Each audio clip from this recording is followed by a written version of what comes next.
Good morning friends, आप सभी लोगों का हमारे YouTube channel M Chauhan study point में स्वागत है। दोस्तों, आज हम पढ़ने वाले हैं प्रॉफिट लॉस यानी लाभ तथा हानि का क्वेश्चन नंबर 56वें सवाल में कहा, एक व्यक्ति द्वारा दो वस्तुओं में से प्रत्येक को 4,000 रुपये में बेचने से उसे न लाभ होता न हानि। यानी अगर हम दो वस्तुओं को 4,000 रुपये में बेच दें, यानी दोनों में पहली भी 4,000 की बेची, दूसरी भी 4,000 की बेची, दोनों 8,000 रुपये में बेच दी, तो 8,000 रुपये में बेचने पर हमें न लाभ होता न हानि। इसका मतलब है 8,000 की ही खरीदी होगी। मैं दोनों वस्तुएं 8,000 की ही खरीदी होंगी। भाई दोनों को 4,000 रुपये में बेचा, नहीं 8,000 की बेच दी, न लाभ हुआ न हानि, यानी 8,000 की ही खरीदी होंगी, 8,000 की ही बेची, तब पता चलता है कि न लाभ हुआ न हानि। अब उसने क्या कहा है, उसने यहाँ पे कह दिया है, यदि वह एक वस्तु को 25% के लाभ पर बेचे तो दूसरी वस्तु को उसे कितने प्रतिशत की हानि पर बेचना होगा। यानी पहले वाली को 25% के लाभ पर बेचा। ध्यान से देखो बच्चों, उसने पहली वस्तु भी 4,000 रुपये की बेची, बेचने का मतलब एसपी, लेकिन जब इसको 4,000 रुपये में बेचे तो 25% का लाभ हुआ है। देखो, इसने बता दिया कि एक पे तो 25% का लाभ हुआ, दूसरे पे कितने प्रतिशत की हानि हुई। 25% का लाभ 100% में जोड़ते हैं, यानी परसेंट में 125% में बेच दी, रूपों में इतने में बेच दी, एसपी बराबर एसपी यूनिट समान। तो आप एक काम करो, ये देख लो भाई, ये खरीदी कितने की, यानी 100% की वैल्यू निकाल लो। जब 125% बराबर 4,000, तो 100% बराबर कितना, 4,000 बटे 125 गुणा 100, 25 चौका 100, 25 पंजे 125, 5 8 40, 800, 800 गुणा 4, 8 चौक 32। ये जो 3200 है, ये पहली का सीपी आया है, यानी पहले वाली 3200 रुपये की खरीदी है। अगर मैं आपसे सवाल पूछ लूँ कि भाई आपने दो वस्तुएं 8,000 की खरीदी थी, देखो दोनों बेची भी 8,000 की और खरीदी भी 8,000 की। अब एक बात बताओ, मैंने आपसे कहा भाई आपने दो वस्तुएं हैं 4,000 की बेची, आपको न लाभ हुआ न हानि, यानी आपने 8,000 की कोई वस्तु खरीदी, 8,000 की बेच दी। अब दोनों 8,000 रुपये की खरीदी थी, 8,000 की दोनों खरीदी थी, जिसमें से एक का रेट तो 3200 है, एक का रेट कितना है 3200, यानी दोनों का जो रेट मैं देख लूँ वो 8,000 है। 8,000 में से एक का रेट कितना है 3200। अगर मैं दोनों की वैल्यू में से एक की वैल्यू घटा दूँ तो दूसरे की वैल्यू आ जाएगी। तो यहाँ पे आप एक काम करो, 8,000 में से 3200 घटा दो, कितना आ जाएगा 4,800, कितना आ जाएगा 4,800।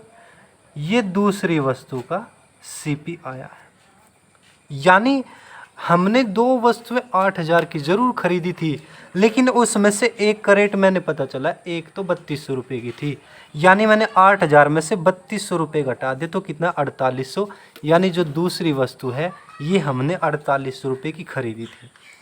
अब उसने कहा भाई दूसरे वाले पे कितने % का नुकसान हुआ। जब आपने दूसरी वस्तु खरीदी 4,800 की और बेची थी 4,000 की, क्योंकि प्रत्येक को 4,000 रुपये में बेचा, तो यहाँ पे मुझे हानि बतानी है। ध्यान से देखो, मैं सेकंड वाली वस्तु की बात कर रहा हूँ। ये आपने बेची कितने की थी, शुरू में 4,000 की, और ख़रीदी कितने की, अभी अभी निकाला 4,800 रुपये। ध्यान से देखो, मैंने किसी वस्तु को 4,800 रुपये में ख़रीदा और 4,000 रुपये में बेचा। भाई खरीदी 4,800 की, बेची 4,000 की, लाभ हुआ या हानि, हानि हुई। कितने रुपए की, 800 रुपये की। अगर मैं इस हानि को % में बदलूँ तो आधार की ज़रूरत पड़ेगी।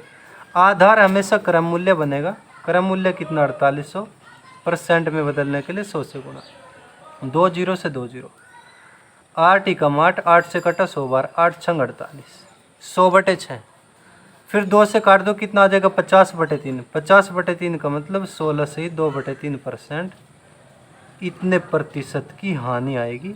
यही आपका उत्तर होगा दोस्तों। मैं एक बार फिर से रिपीट कर देता हूँ, आप लोग दोबारा से समझो। मैंने दो वस्तु प्रत्येक को 4-4 हज़ार रुपये में बेचा, यानी कुल मिलाकर के 8 हज़ार रुपये में बेच दिए। इससे मुझे न लाभ हुआ और न ही हानि हुई। यानी इससे पता चलता है कि भाई मैंने 8 हज़ार की ही खरीदी थी, 8 हज़ार की बेच दी, तभी तो न लाभ और न हानि। ठीक है, अब एक बात बताओ, जब मैंने पहली को 4 हज़ार रुपये में बेचा तो मुझे 25% का लाभ हुआ। लाभ को 100% में जोड़ते हैं, यानी 125% बराबर इतना। अगर मैं देखना चाहूँ भाई ये बेची थी 4 हज़ार की, खरीदी कितने की, तो आप 100% की वैल्यू निकालो। 4 हज़ार बटे 125 गुणा 100 कितना आ जाएगा, 3200। अब मैंने सोचा भाई मैंने दोनों को 8 हज़ार की जरूर खरीदी, लेकिन उसमें से एक का जो रेट आया वो 3200 आया, यानी मैंने उन एक जो है ना 3200 की खरीदी थी, तो मैंने दोनों के रेट में से ये 3200 घटा दे तो दूसरी की वैल्यू आ गई। दूसरी का क्रय मूल्य कितना, 4800। अब मुझे यहाँ से ही मतलब है, मैंने दूसरी वस्तु कितने की खरीदी थी, 4800 की, बेची कितने की, 4000 की, यानी नुकसान हुआ है कितने रुपए का, 800 रुपये का, बटे क्रय मूल्य गुणा 100% में बदल दिया। क्वेश्चन नंबर यहाँ पे 58 है, हाँ 57 पे आ जाओ। किसी वस्तु को 69 रुपये की अपेक्षा 78 रुपये में बेचने से लाभ प्रतिशत दुगना हो जाता है। भाई 69 रुपये की अपेक्षा 78 रुपये में बेचने से लाभ प्रतिशत दुगना हो जाता है। इस वस्तु का क्रय मूल्य कितना है। दोस्तों ध्यान से देखो, सिंपल ही क्वेश्चन है।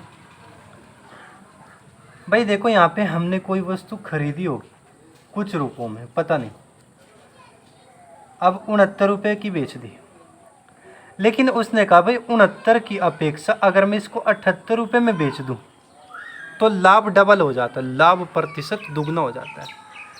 यानी जितना लाभ मुझे यहाँ पे होता है, अगर मैं यहाँ पे ना बेचूं यहाँ पे बेच दूं तो यहाँ पे डबल लाभ हो जाता है। इसका मतलब क्या बच्चों, जो लाभ यहाँ पे है उतना ही लाभ यहाँ पे है। अगर मैं 69 रुपये में बेचूं कुछ लाभ हो रहा है, अगर मैं इसको डायरेक्ट 78 में बेच दूं तो हमारा जो लाभ है ना वो डबल हो जाता है। इसका मतलब है जितना लाभ यहाँ पे है उतना ही लाभ यहाँ पे है।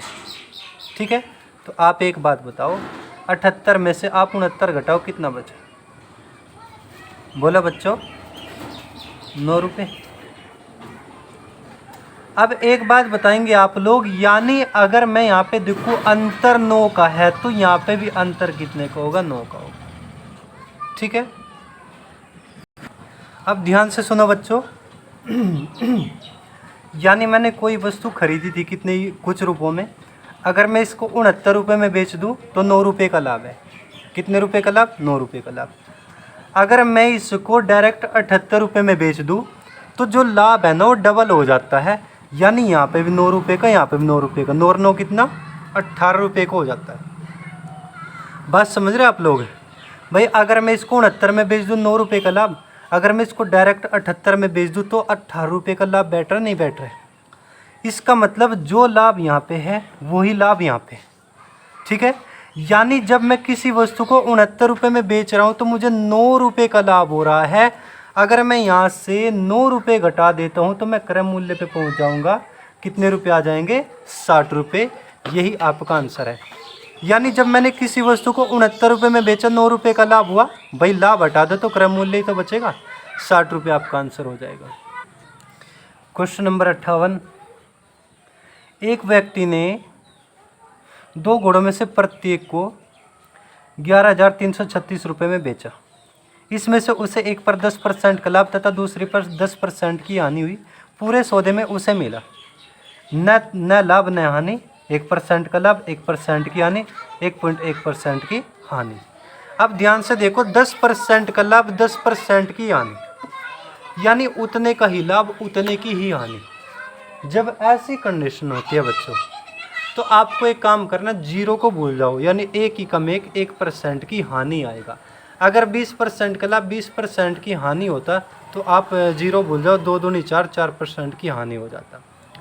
30% का लाभ, 30% की हानि, यानी 3 तीनों 9% की हानि हो जाती। अगर आप ऐसा कुछ याद नहीं करना चाहते, हालांकि मैंने परसेंटेज में सारी चीज़ें बताई थी, लेकिन ध्यान से सुनो। अगर कोई बच्चा नया है तो यहाँ पे ध्यान से देख लो। मान लो कोई वस्तु थी, उसका रेट 100% था, है ना। शुरू में 10% का लाभ हुआ है, लाभ को 100% में जोड़ते हैं, यानी 110% में वस्तु को बेच दिया, गुना करके बेच दिया। फिर 10% की हानि हुई यानी 90% में बेच दिया। अब आप 1 से 10 काटो, 1 से 10, 11 नम 99% आ गया। हमने किसी वस्तु को 100% में खरीदा था और 99% में बेचा है। भाई 100% की खरीदी थी, 99% में बेची है, लाभ हुआ या हानि? हानि हुई। कितने परसेंट की? 1% की हानि। यही आपका आंसर हो जाएगा। क्वेश्चन नंबर आप 59 देख लो। एक व्यक्ति ने कोई वस्तु खरीदकर इसे 5% के लाभ पर बेच दिया। यदि वह उसे 5% कम में खरीदता तथा 1 रुपये कम में बेचता तो उसे 10% का लाभ होता। वस्तु का क्रय मूल्य कितना है? भाई इतने परसेंट में खरीदता, इतने कम में बेचता, इतने रुपए अधिक में बेचता, उसे इतने % का लाभ होता। जब इस प्रकार के क्वेश्चन आते हैं तो आप एक तरफ क्रय मूल्य लिख दो, दूसरी तरफ विक्रय मूल्य। यानी हमने किसी वस्तु को 100% में खरीदा होगा, 5% के लाभ पर बेच दिया, यानी 105% में। 100% में खरीदा होगा, ध्यान से देखो, 100% में खरीदा होगा, 105% में बेच दिया। फिर उसने कहा यदि वैसे 5% कम में खरीदता, खरीदने का मतलब यहाँ पे यानी 100% में नहीं, इससे 5% कम में यानी 95% में खरीदता, और 1 रुपया कम में बेचता। फिलहाल तो 105% में बेची, लेकिन इसमें से भी 1 रुपया कम कर दो। यहाँ पे तो 1 रुपये कम में बेच दी, लेकिन इधर 10% के लाभ पर बेचेगा, यानी 110% में बेच देगा। यहाँ पे 1.1 में बेच दो, लाभ 10% का लाभ, 110% में बेच दी। इधर 1 रुपया कम में बेची, इधर 10% लाभ में बेची। SP बराबर SP यूनिट समान। अब आप 95 की 1.1 की गुणा करेंगे, 104.5% आएगा, बराबर 105%। यहाँ पे 104.5% आया, 105% माइनस 1 रुपया। परसेंट वाली वैल्यू एक तरफ, रुपये वाली वैल्यू दूसरी तरफ ले जाएंगे। 105% में से 104.5 घटा दो तो 0.5% बचेगा।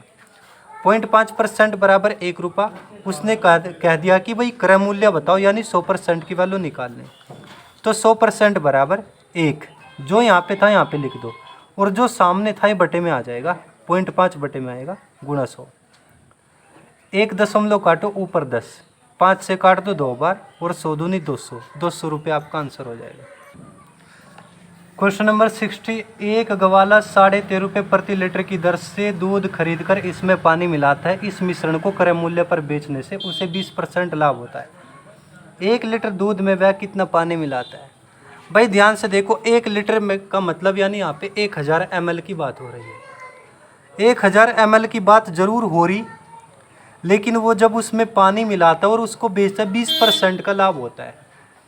यानी 20% का लाभ, यानी उसमें 20% ही पानी मिल रहा है। जब 20% का लाभ हो रहा है, इसका मतलब है वो उसने 20% ही पानी मिलाया। तो एक बात बताओ, 1 लीटर का मतलब 1000 ml होते हैं, ठीक है। 20% का लाभ हो रहा, जब वो उसमें पानी मिलाता 20% का लाभ हो रहा। अब हमसे वो पानी की मात्रा पूछ रहा है, यानी जब 20% लाभ हो रहा है तो यहाँ पे 20% पानी ही मिल रहा है। तो आप इसका 0.2 निकाल दो, 1.10 काटो, 100 दूनी 200, यानी 200 ml वो पानी मिला रहा है 1 लीटर में। यही आपका आंसर हो जाएगा।